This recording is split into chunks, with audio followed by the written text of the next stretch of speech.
Good morning, you guys, it's Karen, and I am filming in my kitchen again because you guys said you liked seeing different rooms, so I thought why not. It is a bit echoey in here though, isn't it? So hopefully you don't mind that too much. I'm doing an empties. This is what I've got, and I'm just going to dig in. This is the Revolution Salicylic Scalp Clarifying Shampoo, and I didn't buy this because I particularly had a scalp issue. I do occasionally get an itchy scalp, but I don't like this at all.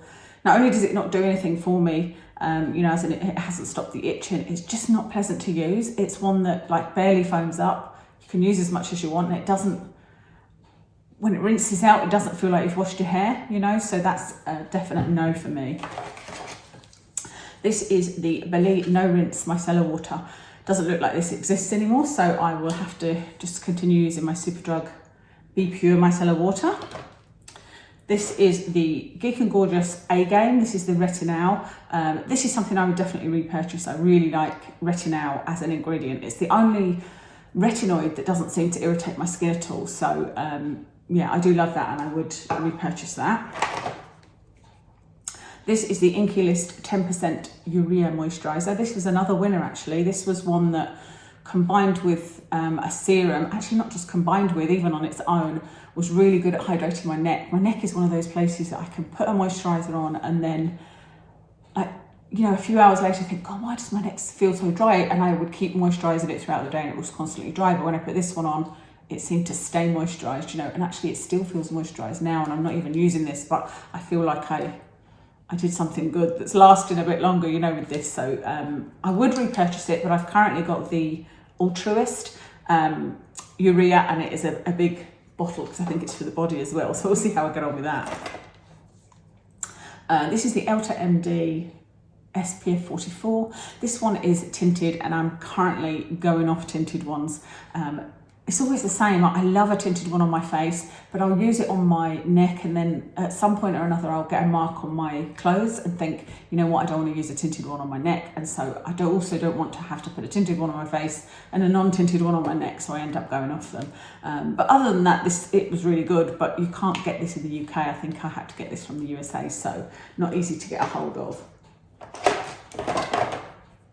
This is the Multi-Peptide Hyaluronic.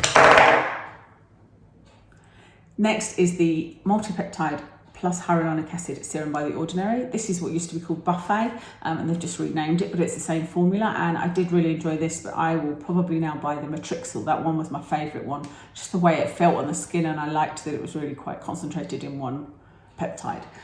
So I did enjoy that, but I'll go back to buying the Matrixyl. This is the Bliss Blockstar SPF 30. This is another tinted one, but it's not very tinted, it's quite a light tint, but this one has also got fragrance in, so it's not a repurchase for me. It's lavender and it's very strong. That aside, I did really enjoy that, very much enjoyed that, how it feels on the skin, etc. I've got a brightening serum, vitamin C plus peptides by Beauty Bay, and I really enjoyed this. This I think was my third bottle that I've bought, and I would definitely consider buying this again. It's just one of those serums that, although it's not like highly concentrated and it's a vitamin C derivative, it feels lovely. My skin always feels lovely using this, so I would definitely consider buying that again.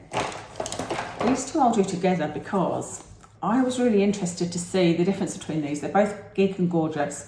One's called Hydration Station, 6% glycerin, and then the other one is Happy Barrier, 10% squalane and lipids.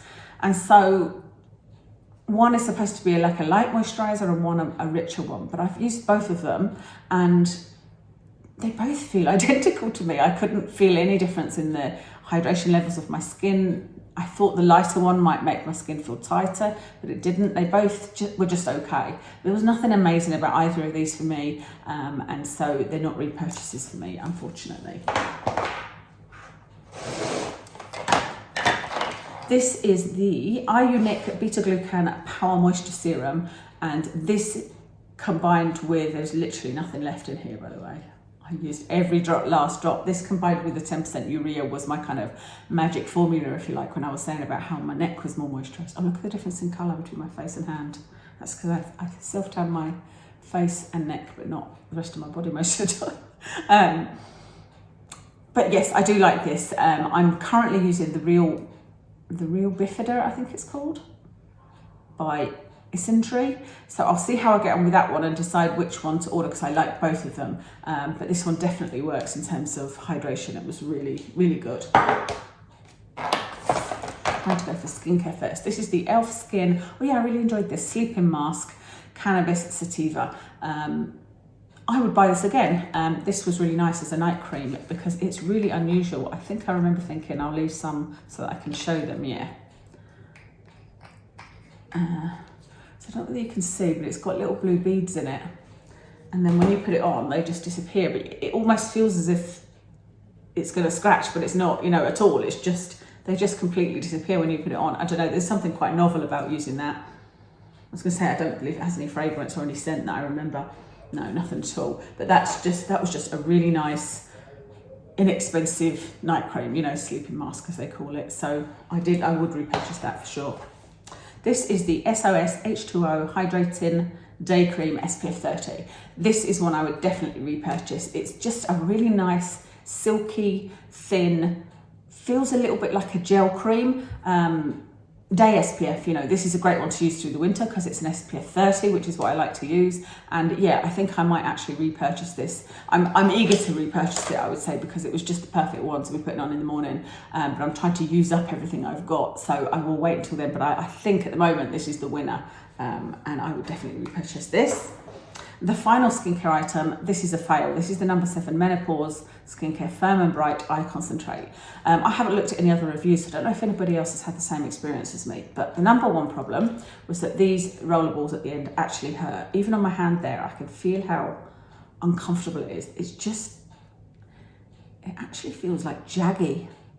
I don't know whether it's the way they're sitting in the tip. I don't know what it is, but it doesn't feel good, and it doesn't feel good on the eye. So I very quickly changed to just like squeezing it like so, and then putting some on my hand and dabbing that on my eyes.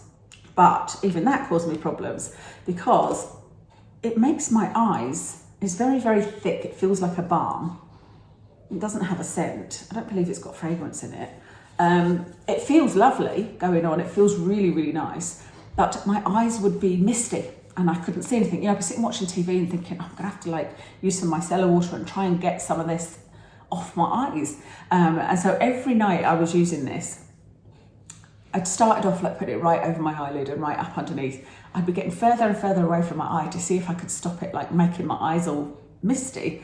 And it just didn't matter. I was doing it down here and like, you know, a tiny bit up here, and I thought, this is pointless. Like, this is supposed to be an eye cream.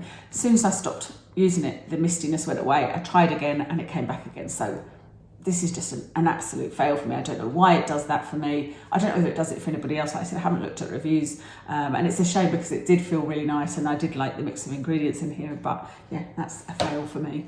Couple of hair care items and then some makeup. This is the Hair Boss, the double hair mask. This is the second one because you get 2 tubs like this. One is really thin, one is really thick. This is the really thin one. I've got a little bit left of the thick one just because you don't use as much because it's the second phase. I'm pretty sure this is phase 1. Yeah, phase 1 bond restorer. You put this one on, it's so thin that you need to put quite a lot on, you know, and then your hair's saturated, and then you just top it off with the other one. So I've got a little bit of the other one left. I do like the smell of that actually, it's quite nice. There's a little bit left. A little bit left in there, but not enough to really do anything. I think that's why I put it in here. This used to be one I raved about. Do you remember when it first came out and I was just like, this is amazing. It feels like I've had some kind of treatment at the hairdressers. I think it's $19.99 in Superdrug. They sometimes have it on at a good offer, like maybe £12 or something. I think at that price I might buy it, but I don't think I would buy it at the £20 anymore. And I wouldn't rush out to make sure I had some of this in like I always used to, because the few times I've tried it recently, it hasn't done anything amazing for my hair. I think that's the thing I always need to remember, or we all need to remember, is you'll be using something and suddenly it doesn't work as well, and that's because we're always changing, you know, especially at this age with hormones, etc. So it doesn't work brilliantly for me anymore, so I'm not going to rush out and repurchase that. The final hair care item, I just tried this. This is the Tresemme Volume Mousse Volume and Lift. It's a full bottle. I hate throwing away things like that. I think it's such a waste, but it did absolutely nothing for me. long lasting hold, volume and lift. It didn't do anything. So that is a big no from me. Okay, you guys know I'm still looking for the perfect mascara. And when I say I'm looking, I do love, in fact, the really cheap one, the collection one, but is it collection? Yeah, I think it was collection, wasn't it? I bought 2 anyway because I kept checking and it wasn't available. I couldn't buy it, so I had to find other mascaras. So I've been trying these other ones. The first one is Revolution Stretch It Out. So the brush is okay. This is a plastic brush, which I don't love, but it's okay. This one just did nothing for me at all. It didn't stretch anything out. So that was just pointless. I mean, I do have really, really small lashes. I've got fake lashes on today, but I do have really short lashes. So it is quite a task for any mascara. This one is called Happy Go Lash. This is from the Body Shop and I got this one free. And I was quite looking forward to using this one because it's more of that sort of non-plastic. I'm saying non-plastic, it probably is plastic, but you know what I mean? More sort of seems more natural. Bristles, not so hard plastic. Not too big. You know, I had high hopes, but again, this did nothing for my lashes at all. This is the Essence Lash Princess. And I loved how this applied. Love the brush. And I was like, oh, okay, because I've tried the Essence, all of the Essence ones before that you guys have recommended. And I was like, oh yeah, this works really well. Crumbles on me. Again, I don't know why. I know a lot of people swear by this, but for me, it crumbled underneath my eyes, so that's a no. This is the, how am I supposed to read that? I don't even know what that says on there. I'm pretty sure it's Too Faced. Yeah, it's Too Faced, but I don't know what that says. So I'm guessing it's a new mascara. The brush is just too giant. Before I'd even got it on my lashes, I was getting, I'd put it here and it'd be like all done. I was like, no, I can't work with this brush. It's just too big. So that's an absolute no. This one is the Urban Decay Perversion. I don't know what was wrong with this. Again, I think it was maybe it's not a huge brush, but I think it was maybe the brush that just didn't do much. But this was one of those, minis at the counter, at the checkout. Honestly, I can't remember why. I should probably use it against that. I can tell you exactly why. I don't love it, but it's not one for me. This is the Eyelash Growth Serum by Maycreate. This is, I think, it's either my 3rd or my 4th tube. I think it's my 4th tube, actually. And I think this one didn't work as well for me as the other 2. And I don't know whether that's just, that your eyelashes get used to it. I don't know whether that's just a myth or not. I've never really looked into that, but they used to say that about hair, and I certainly never found that your hair got used to a shampoo or whatever. I didn't find that, and I don't think there's any truth in that. Saying that, some people might feel that is what happens with them, but I think that's what might have happened with this, or I got a dodgy tube. But I would buy this again because it's a reasonable price and it has worked well for me as an eyelash growth serum. It doesn't give me huge long lashes, but it definitely makes them a lot longer and a lot thicker. So like I said, I have got very, very short lashes, but this tube just for some reason hasn't worked for me. I've got another one, I can't even remember the name of it. It's just one from Amazon that I'm using. So I'll see how that goes and let you guys know. If that one doesn't work, I will buy another tube of this and see how I get on. This is I need to buy another one of these. This is the NYX brow pencil in taupe. And I really thought that was a great color for me. I've got my NYX brow pencil on this morning in chocolate, which I think is also a pretty good color for me. Yeah, taupe worked really well as well. This is still my favorite brow pencil of all time. My final makeup item to show you, or my final item actually, is this palette. And I'm showing it you for a reason. It's the Anastasia Rose Metals palette. And this was a lesson to me that I hope I will learn from, because I bought this simply because it was a new palette. It was new out. I hadn't bought a palette for a while, and so I was like, oh yeah, let me buy that. And then when it arrived, I was looking at it thinking, I don't like any of those colours. Not any. I was like, I did think, oh, maybe I'll try this one and maybe I'll try this one. And I tried them and I was just like, what were you thinking? What were you thinking? And so this kind of, I hope, will be the lesson to me that I don't need any new eyeshadows. It's just to get something new, and that, to think very hard before I'm buying something. I mean, they're nice shadows. They're nice enough shadows. There's nothing appealing to me about these colours particularly.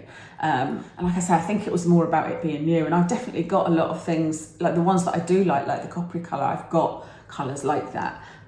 So this is a big fail for me, and I was annoyed at myself when I got it. You know, I looked at it and I was like, yeah, I'm annoyed at myself for spending money on that. It's just a waste of money, because I'm just going to put it into that box that I don't know what to do with of makeup, you know. But that, I will rant a bit more about that in another video of things that I'm not doing anymore. That's everything for my empties. So I hope that you enjoyed that. I hope you enjoyed sitting in the kitchen. I enjoy much more filming on my iPhone. I'm filming on my iPhone in the kitchen because to do the, I did try to set up with the camera, but the lighting is just terrible, and you need to have like all these lights around you. And for some reason, the iPhone just is perfect lighting. You know, I have got a little overhead light over it, but I think I look a lot better on the iPhone. I don't know why. You can see the bags under my eyes less than you can if I use the DSLR, and yeah, it's much more pleasant to look at than on the other camera. So yeah, I hope you enjoyed this. I'll list all of my makeup, etc. in the description, and I'll speak to you again soon.